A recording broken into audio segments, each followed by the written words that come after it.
বাবারে আন্যা দেউ রে, আমার বাবারে আন্যা দেউ গো, আমার বাবা জানো আছে, আমার বাবারে আন্যা দেউ গো, আমার বাবা মেধার ছাত্র গো বাবা, বাবা আমি স্বামী হারা গো, আমার সংসার দুর্বল গো, সব কিছু বাবা বাউ করে। ছেলের ছবি হাতে নিয়ে মায়ের বেলাতে যেন থামছে না, বারবার মরতে যাচ্ছেন ফিরোজা খাতুন। আমার বড় ছেলের লাগে কইছে গো আমি এই ডাগো করছি, আমার বড় ছেলে মাথা সারিয়া গো দিছে, এই লাগাতি বাবা আমি কই তাই মারবাম গো, কালি আউলে আউলে কান্দে।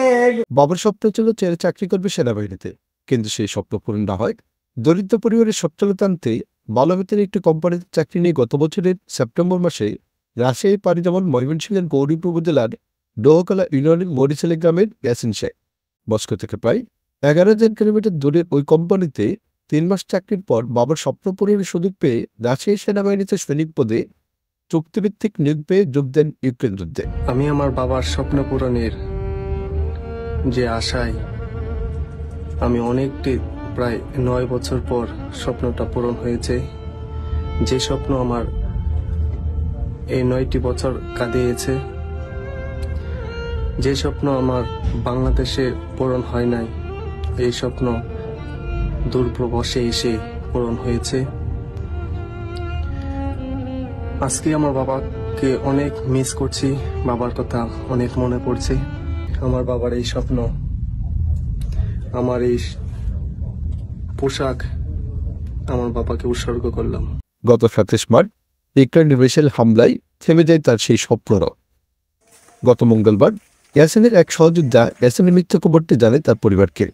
এতে এলাকায় নেমে এসেছে শোকের ছায়া। ইয়াসিনের মরদেহ ফিরে পেতে সরকারের সহযোগিতা কামনা করছেন পরিবারটি।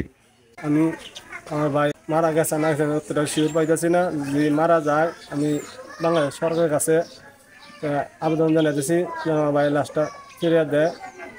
আর আমরা ঋণগ্রস্ত আর্থিক সহযোগিতা আমি বাংলাদেশ সরকারের সাহায্য চাই। আপনারা সকলের কাছে আমাদের দাবি, সরকারের কাছেও আমাদের দাবি, আমাদের যদি কোনো আমার ভাষটা দুনিয়াতে না থেকে মারা যায় তে এই লাশটার ব্যবস্থা আপনারা সকলের কাছে আমি বলতেছি, এই লাশটার ব্যবস্থা আপনারা করে দিবেন যাতে আমরা লাশটা পাওয়া যাই। এই আর ঋণগ্রস্ত যা হচ্ছে আমরা বুঝলেন, আমরা যাতে বাঁচতে পারি, দুনিয়ার 4টা ডাল ভাত খাইয়া বাঁচতে পারি, আমরা এই ঋণ মুক্তর একটা ব্যবস্থা ফয়সালা আপনারা করে দেবেন। চ্যানেল 24 এর মাধ্যমে তার একটা ছবি ভাইরাল হয়। ভাইরাল হওয়ার পরে আমরা জানতে পারি সে কি রাশিয়া সেনাবাহিনীতে যোগদান করছে। যোগদান করার পর সে আর কি লাইভে গেছে। লাইভে গিয়ে বলতেছে আমি আলহামদুলিল্লাহ অনেক ভালো আছি, আমি এখন খারকিপে আছি, ইউক্রেনের একটা অংশ কি খারকিপ আর কি, সেই খারকিপে আছি, আমি অনেক ভালো আছি আলহামদুলিল্লাহ, সবাই আমার জন্য দোয়া করবেন। 27 রমজানের পর থেকে তার ফ্যামিলির সাথে কোনো যোগাযোগ হয় না, বা আমার সাথে কোনো যোগাযোগ হয় না। আমার সাথে রমজান মাসে একবার কথা হয়েছিল, কথা হওয়ার পর থেকে আর কোনো যোগাযোগ হয় না।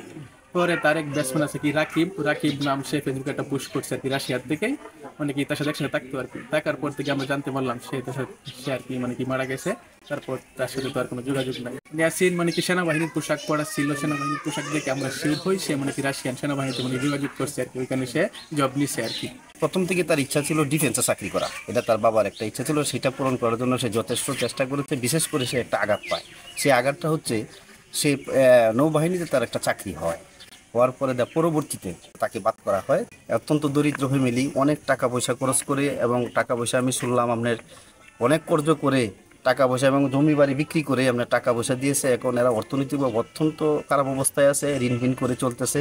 তা আমি আপনাদের মাধ্যমে বাংলাদেশ সরকার কাছে আমার অনুরোধ থাকবে এলাকাবাসীর পক্ষ থেকে, যাতে সে আর্থিকভাবে তার অনুদানগুলো পায়। ইয়াসিন আমার চাচাতো ভাই, একই সাথে বাড়ি। আসলে ইয়াসিন খুব ভালো ছেলে এবং উগ্র ছেলে ছিল। ইয়াসিন জীবিকার তাগিদে সে রাশিয়া চাকরির জন্য গিয়েছিল। 3 মাস চাকরি করার পরে শুনলাম যে রাশিয়া সে এই একটি চুক্তিভিত্তিক নিয়ে গিয়ে রাশিয়ার সেনাবাহিনীতে জয়েন করে ইউক্রেন যুদ্ধে নিহত হয়। ইয়াসিনের এমন মৃত্যু ঘটনার জানতে পেরে বৃহস্পতিবার বিকেলে নিহতের পরিবারের খোঁজখবর নিতে ছুটে যান সহকারী কমিশনের ভূমি সনন্দা সরকার পাওয়া। পরে তিনি ইয়াসিনের মৃত্যুর সত্যতা ও তার মর্যাদায় ফিরিয়ে আনতে প্রশাসনিক সর্বোচ্চ সহযোগিতার আশ্বাস দিয়ে বলেন, আমরা ঘটনাস্থল পরিদর্শন করি যে ইউক্রেন রাশিয়ার যুদ্ধে ইয়াসিন মৃত্যুবরণ করেছেন এরকম একটা খবরের ভিত্তিতে। তো ওখানে পরিদর্শন করে ওনার মা, ভাই তাদের সঙ্গে কথা হয়েছে, চাচা ছিলেন তাদের সঙ্গে কথা হয়েছে। তো আমরা সার্বিকভাবে আশ্বাস দিয়েছি যে আমরা প্রশাসনিকভাবে সর্বোচ্চ সহযোগিতা করব। আর ওনারা যে বিষয়গুলো চাচ্ছিলেন যে সরকারিভাবে তার যে মৃত্যু খবরটা ওনারা আনঅফিসিয়ালি পেয়েছেন, তো এটা সঠিক কিনা এটা যাচাই করতে প্রথম কথা। তো তার একটা অ্যাপ্লিকেশন আমাদের কাছে দিয়েছেন, তো সেটা আমরা যথাযথ বিধি মোতাবেক যেভাবে ব্যবস্থা নিতে হয় সেটা আমরা করছি। 9 বছর পূর্বে মারা যান ইয়াসিনের বাবা আব্দুল সত্তার শেখ, মা ফিরোজা খাতুন ও বড় ভাই রুহুল আমিন শেখকে নিয়েই ছিল তার দারিদ্রতার সংসার।